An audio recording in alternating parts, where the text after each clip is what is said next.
oduu teenyaa jalqabaatiin. Deetaa ministeera nagaa duraanii kan ta'an obbo Taayyee Danda'aa irratti yaaliin ajjeechaa raawwatamaa jira jedhame. Haaluma kanaan mana hidhaa keessatti Taayyeedhaaf wantoonni qara qaban kaayamaa akka jiran gabaafameera. Maaltu Taayyee mana hidhaa keessatti mudate bal'inaan dhageessu. Oduu biraatiin ayyaanni yaadannoo dhalachuu Iyyasuus Kiristoos hordoftoota amantii kiristaanaa biratti haala addaatiin kabajamaa jira jedhame. Ayyaana kanaan wal qabatee ergaa abbootiin amantaa dabarsan bal'inaan dhageessu.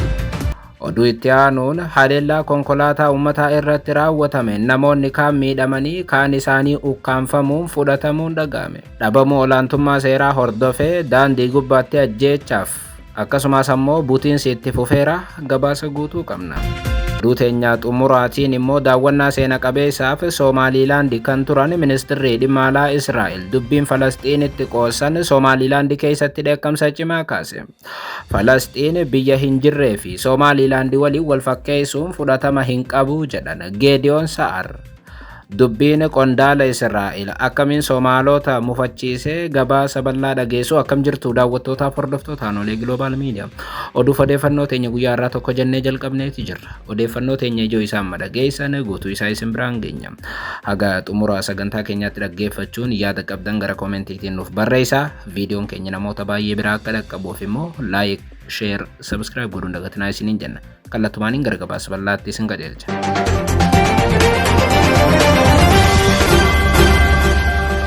Odeeffannoo teenyatti dabruutiin dura hordoftoonni amantaa kiristaanaa baga ayyaana qillee nagaan geessan isiniin jechuu barbaannaa. Ayyaanni kun bakka kabajan maratti ayyaana nagaaf kan milkii akka isiniif ta'u hawwaa. Kallattumaan gara odeeffannoo bal'aa irra qabanneetti isin dabarsina. Ayyaanni yaadannoo dhalachuu Iyyasuus Kiristoos hordoftoota amantii kiristaanaa biratti haala addaatiin kabajamaa jira jedhame. Jala bultii ayyaanichaa irratti faarfannaan kuma keetilaa mana amantaa Ortoodooksii Tawaahidoo Itoophiyaatiin dhiyaate ayyaanichaaf miidhagina addaa akka kennees gabaafame. Guyyaa har'aatis hordoftoonni amantaa Ortoodooksii Tawaahidoo Itoophiyaa, amantoonni mana amantaa Kaatoolikii Itoophiyaatii fi amantoonni Wangeelaa manneen amantaa Pirootestaantii akkaataa barsiifata manneen amantaa isaaniitiin sagantaa garaagaraatiin ayyaanicha kabajachaa akka jiran ibsameera.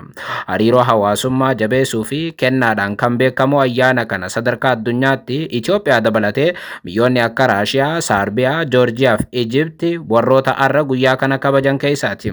Abbootiin amantaatis ayyaanicha ilaalchisuun ergaa dabarsaniin amantoonni ayyaanicha yoo kabajatan nagaa waaraaf jabeessanii kadhachuun akkasumas ammoo lammiilee sababa garaagaraatiin hanqinni nyaataa, uffataatii fi mana jireenyaa isaa mudate deeggaruu fi gargaaruudhaan ayyaana kana kabajuu akka qaban dhaamaniiru. Abbootii amantaa ergaa dabarsan keessaa tokko kan ta'e barreessaa muummee gumii dhaabbilee amantaa Itoophiyaa Qasiis Taagaay Taaddalaa ergaan guyyaan ayyaaneffannaa dhalachuu duudhaa hafuuraatii fi amantaa eegee kabajamu jireenya hawaasummaa fi nageenya dabrees ammoo araara cimsaa jedhan.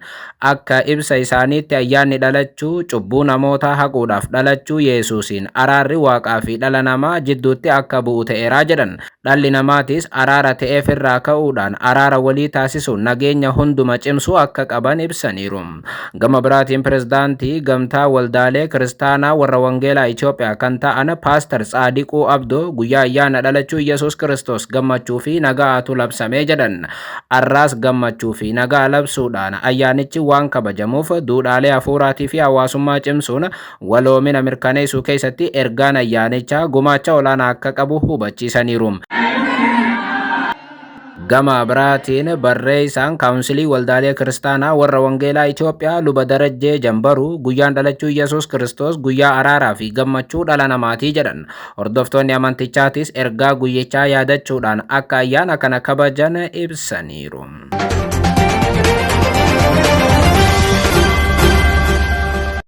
Oduu biraatiin deetaa ministeera nagaa duraanii kan ta'an obbo Taayyee Danda'aa irratti yaaliin ajjeechaa raawwatamaa jira jedhame. Haaluma kanaan mana hidhaa keessatti Taayyeef wantoonni qara qaban kaayamaa akka jiran gabaafameera.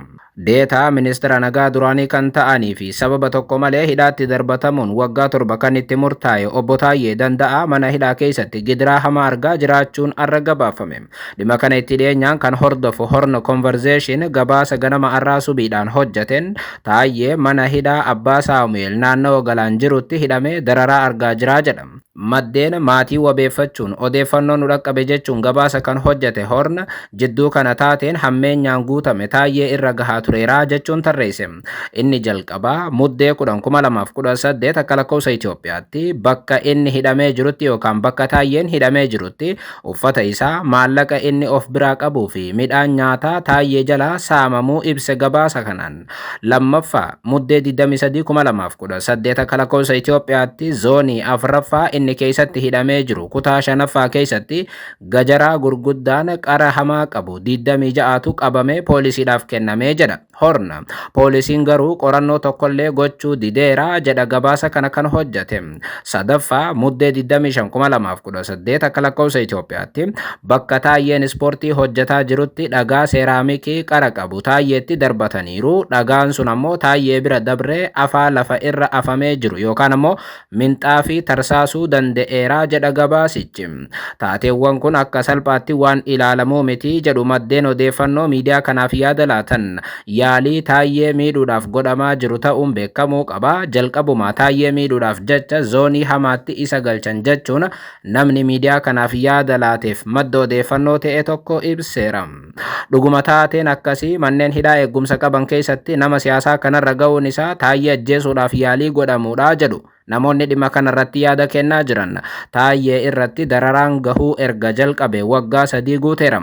Deetaa ministeera nagaa duraanii kan ta'an obbo Taayyee Danda'aa sababa ministeera muummee Abiyyi Ahmad nama dhiiga namaatiin taphatu cubbamaa jechuudhaan qeeqaniif bara 2023 gara dhumaarra halkan leelii ukkaanfamuun hidhaman. Ergasii waggaa tokko hidhaa turanii bara 2024 muddee gadhiifaman.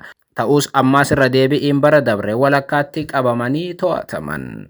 Ammajjii 2026 jechuun guyyoota dura gaaffii mirgaa wabii obbo Taayyee Danda'aa dhiyeeffatan ammoo mana murtiitti kufaa ta'uun isaa ni yaadatama. Himataawwan 3 kan irratti baname obbo Taayyee Danda'aa isaan keessaa himata meeshaa waraanaatiin wal qabatee waggaan 7 hidhaan itti murtaa'eera.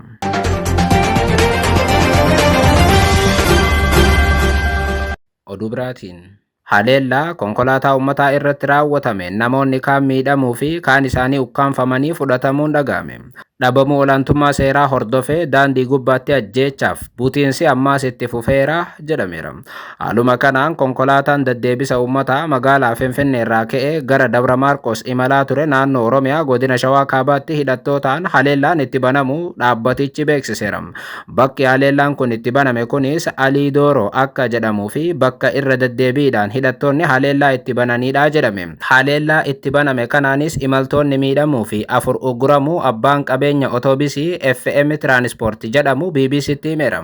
Imaltoota butaman keessaa tokko to'ataa dhaabbatichaa akka ta'e hojii gaggeessaan Transportii FM obbo Aikfaaw Minaayyee BBCtti dubbatan. Konkolaataan deddeebisa uummataa kun akka lakkoofsa Itoophiyaa wiixata muddee 27 2018 Finfinnee irraa kan ka'e imaltoota 51 qabatee akka ta'e eerame.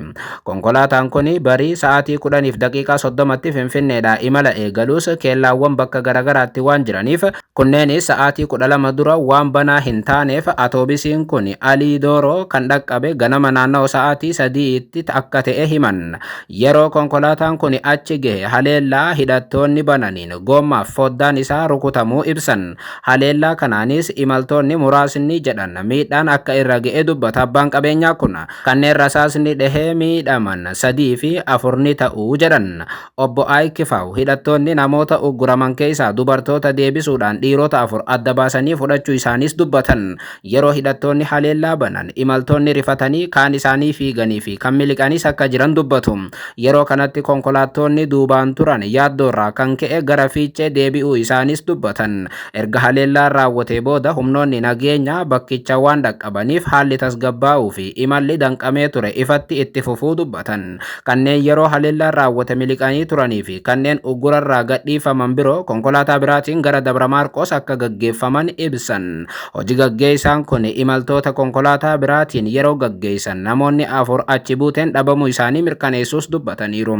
Konkolaataan keenya yookaan ammoo Tiraanispoortiin FM kan geesse jiru Kanaaf ammoo kan hafanis kan hanqatanis namoota afuridha jechuun ibsan. Namoonni afur uguramuu isaanii akkamiin adda baafattan yookaan mirkaneessitan gaaffii jedhuuf obbo Ayikkifaaw akkas jedhan.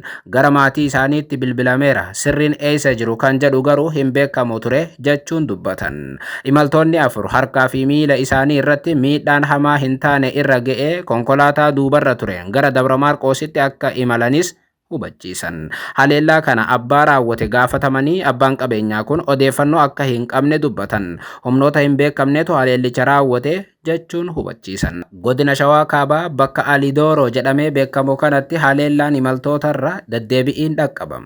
Imaltoonnis kana dura ugguramanii beeku. Kanaafis imaltoonni garuu hidhattoota waraana bilisummaa Oromoo himatu. Waraanni bilisummaa Oromoo immoo waan akkanaa keessaa qooda hin qabnu jechuun amma dura deddeebi'ii waakkateeram. Konkolaattota toora kanarra imalan nageenya isaanii eeguuf humnoota nageenyaatiin akka ajjabamanillee abbaan qabeenyaa ni dubbatu. Amma garuu haalli tasgabbaa'eera jedhamee konkolaattota kana eeguudhaaf humnoonni nageenyaa waliin imaluu akka dhiisan dubbatu abbaan qabeenya. Waggaa dabre baatii Hagayyaa keessa konkolaataan dhaabbata isaanii gara Dabra Maarqoos imalu uggurame akka ture obbo Ayikkifaaw ni yaadatu. Imaltoonni ugguramuu isaanii irratti ammatti gama humnoota nageenyaati wanti jedhame hin jiru. Daandiin Finfinneedhaa ka'ee gara Shawaa Kaabaa imalu gara naannoo Amaaraatii fi Tigraayittis ni baasa.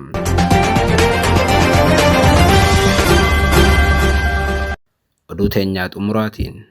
Daawwannaa seena qabeessaaf Somaaliilaandi kan turan ministeerri dhimma alaa Israa'el dubbiin Falasxiinitti qoosan Somaaliilaandi keessatti dheekkamsa cimaa kaase. Falasxiin biyya hin jirree fi Somaaliilaandi wal fakkeessuun fudhatama hin qabu jedhan Geediyoon Sa'ar. Haaluma kanaan ministeerri haajaa alaa Israa'el erga biyyattiin Somaaliilaandiif beekamtii kennite yeroo jalqabaatiif kaleessa Somaaliilaandi oolaniiru. Jilli ministeera dhimma alaa Israa'el Geediyoon Sa'ariin durfamu kun magaalaa Hargeysaa wayita ga'u qondaaltota Somaaliilaandiin simatameera. Isaaf hoogganaan Somaaliilaandi Irroon gaazexeessitootaafis ibsa waloo kennaniiru.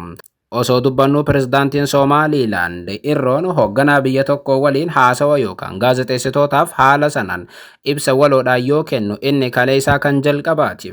Taso osoo hin ibsamin Hargeysaatti kan mul'atan hoogganaan haajaa alaa Israa'el kun Israa'el Somaaliilaandiif beekamtii kennuun ishee murtee sirrii yeroo isaa eeggateedha jechuun ibsan. Biyyi Israa'el addunyaa gubbaatti fudhatama guddaa qabdu Rippaabilika Somaaliilaandiif akka biyya walabaatii fi abbaa biyyummaa qabduutti beekamtii kennuun ishee dhugaadhaan kabaja guddaadha jedhan Geediyoon.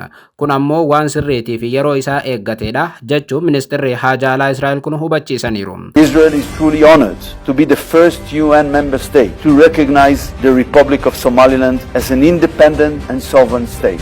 We hear the attacks, the criticism, the condemnations. Nobody will determine for Israel who we recognize and who we maintain diplomatic relations with. Haasoyni Geediyoon Sa'ar namoota baay'ee aarse tokko immoo miidiyaa hawaasaa gubbaa wal gaheera. Geediyoon Sa'ar yoo dubbatan dhugaan jiru garuu ammatti Somaaliilaand akka Falasxiin biyya diigamtee miti yookaan ammoo virtual country biyya qabatamaan baddee miti jechuun hoogganaa musliimotaa tokko bira dhaabbachuudhaan dubbatan. The people of Israel, unlike Palestine, Somaliland is not a virtual state. Somaliland is a fully functioning country based on the principles of international law. Somaliland is and has been a stable democracy for nearly 35 years. Kana hordofee Somaalonni Hargeysaa jiran beekamtii Somaaliilaandiif kennuu fi Falastiin tuttuquun waan wal dhiituudha jechuun dubbii ministeera haajaa alaa Israa'el kanatti muufachuu ibsaniiru. Israa'el ifatti ofumaaf miskiinota Filisxeem duguugdee biyya Filisxeemis diiguudhaan deebitee biyyoota muslimaa keessa deemuun Falastiin biyya diigamte jechuudhaan ibsuunis tuffii agarsiisuudha jedhu. Mormitoonni Somaaliilaand haasawaa booda deebii kennan. Teel Aviv torbaanota dura Somaaliilaandiif ifatti beekamtii kennuu ishee kan beeksifte yoo ta'u kunis bara 1991 Somaaliyaarraa tanfattoyte Somaaliilaandiif beekamtii jalqabaa ta'uu isaati. Israa'el naannoo addaan baate kanaaf beekamtii kennuun ishee Afriikaaf biyyoota musliimoonni baay'inaan keessa jiraatan irraa qeeqa bal'aa kan mudate yoo ta'u tarkaanfiin kun haleellaa abbaa biyyummaa Somaaliyaa irratti raawwatamedha jechuun hedduun mormaniiru. Soomaaliyaan gama isiitiin kaleessa daawwannaa ministeerri haajaa alaa Israa'el taasise kana balaaleffatteetti.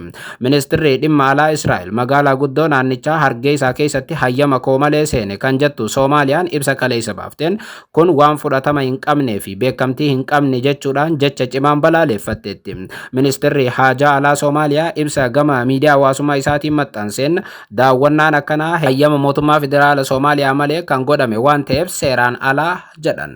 Gama biraatiin beekamtii Somaalilaandiif kenname ilaalchisee pirezidaantiin Soomaaliyaa Hassan Sheikh Mohamud Aljaziiraa waliin afgaaffii taasisaniin murtee kana tasgabbii gaanfa Afrikaatiif balaa jechuun qeeqaniiru.